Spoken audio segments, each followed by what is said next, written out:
Hello everyone, and welcome to Gwyn Discusses 40k Things. Yes! Where today I want to be discussing a personal pet peeve of mine, well not pet peeve, but pet interest of mine. I wish to be discussing the Primarchs Novel series. Yes, the Primarchs Novel series. And I don't know why Valdor's there, you're not a Primarch, bugger off. But continuing back to the point, so I've been a very big enjoyer of the Primarchs Novel series. Some of them have been pretty awesome, explaining a lot of backstory and bits and pieces. Others have been average, and others, I wouldn't be in a rush to read them again. But with only a handful of actual Primarchs, Valdor, left in the series for them to make novels on, I kind of thought I'd like to discuss my thoughts on what I hope the last remaining books would be. So, as you should know, the remaining Primarchs left, on the Loyalist side, we have the novels for Lionel Johnson, Rogel Dawn, and Sanguine to do. And on the Traitor side, we have Alfarius Omegon and Horus Lupercal. And I thought I'd discuss my hopes for each of these, novels with you here today. Now, first off, let's start with the number one, with Lionel Johnson. Now, interestingly enough, the Lion's never been one of my favourite Primarchs. I just think he's a douche. Not as bad as Ferris, but not so very enjoyable.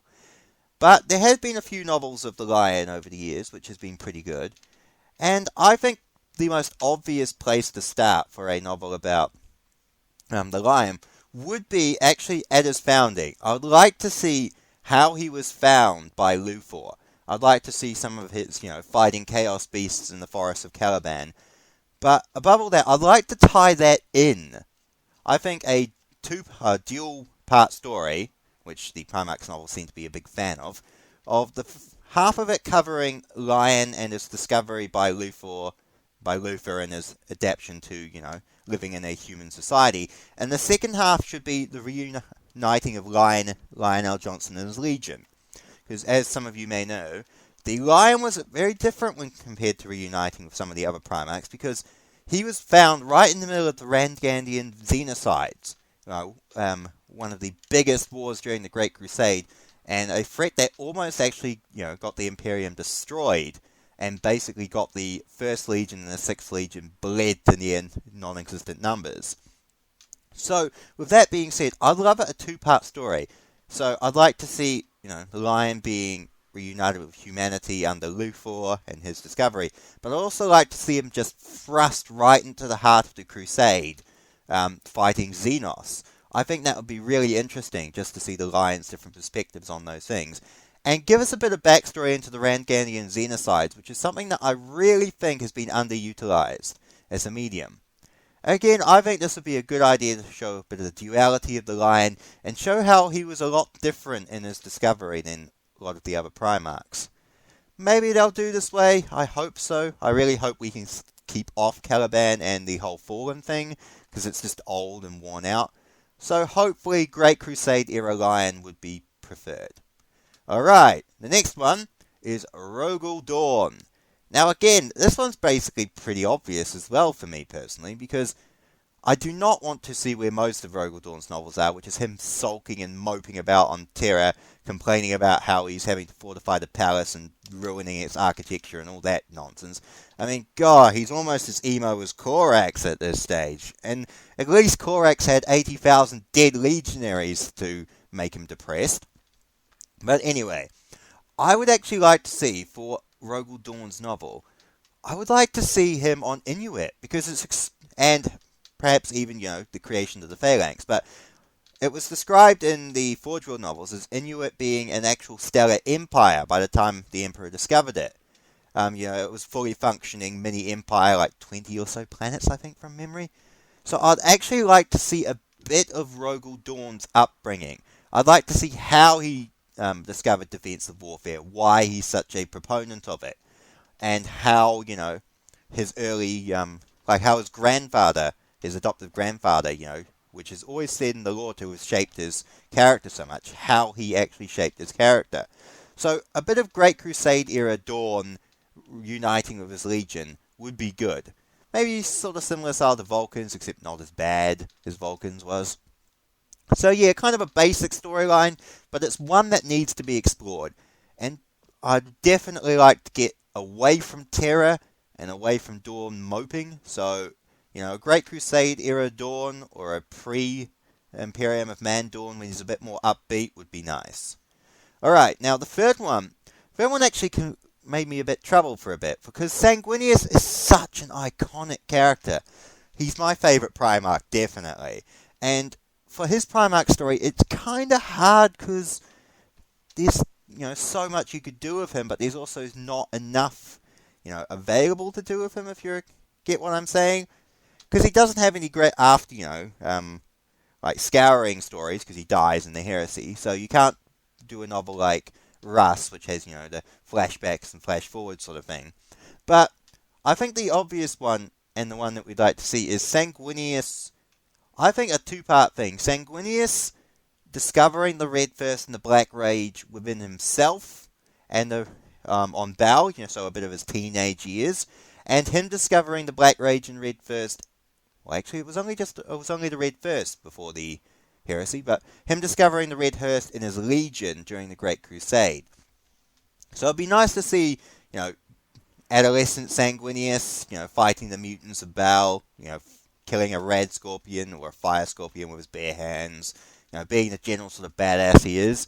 But I'd also like to see him reunited with his legion and his discovery of the Red Thirst. Because that would be an awesome story, because, as I said, the Blood Angels, before they were given command by Sanguinius, they were... I love their backstory, because they were World Eaters crossed with Death Guard with a handful of Iron Warriors thrown in. So they were absolute psychopaths in close combat, sent into irradiated shitholes to get themselves slaughtered, but somehow always managing to crawl out with enough numbers to keep on enduring. So that, being met with Sanguinius, the Noble Angel, would be very interesting, and a nice clash of culture between, Terran legionaries and the Balite legionaries. So, a simple novel premise, but I think it could be very much done well. Alright, on to the traitors. Now, the obvious answer for this is no meme shit. When it comes to Alfarius and Omegon's books, cut it out with the meme crap. I hate it. The Serpent Beneath is an awesome novel, and it can be done well, but I'm sick of the Alpha Legion closet loyalists, closet traitors, the meme bollocks. Even the Forge World book had so much of that crap in it, This story is a lie. Well, give us something. I mean, come on.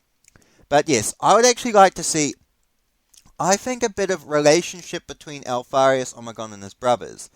Now, this is an interesting one, because the founding, you're never going to explain that. Games Workshop are too invested in the meme to actually justify or explain any shit that's going on.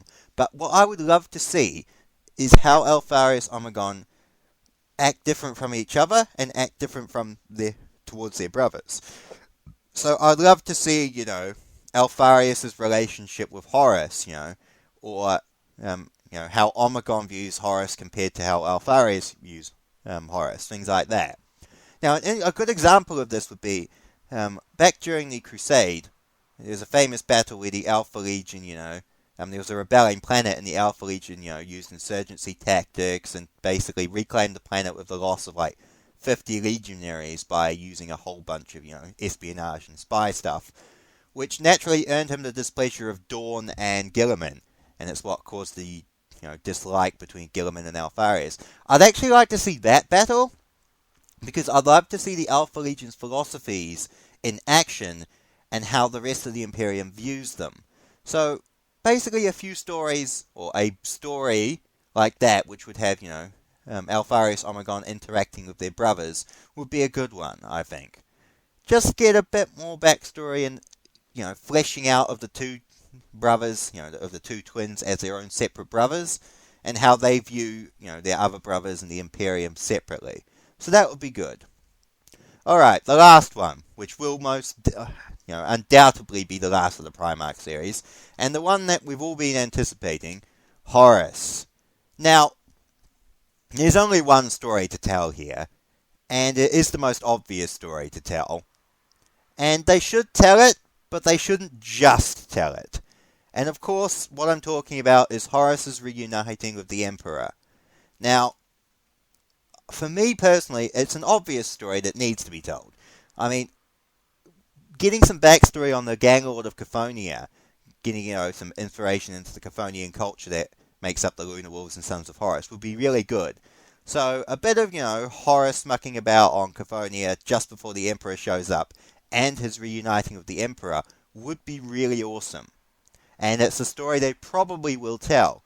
But I think they should do a two-part, or not a two-part, but a two separate stories within the same story situation, and relate that back to Horus's first conflicts as War Master. For example, have the first half of the story be on Cophonia, explaining, Horus's leadership, as the Gang Lord of Cophonia, how he, created his leadership style before the Emperor shows up. And then you should have the Battle of Gate 42 as the second part, as a juxtaposition of how he gained leadership on Cophonia versus how he now uses his new leadership as War Master. Now, for those of you who may not be aware, the Battle of Gate 42 was Horus's first combined operation with his brothers as War Master.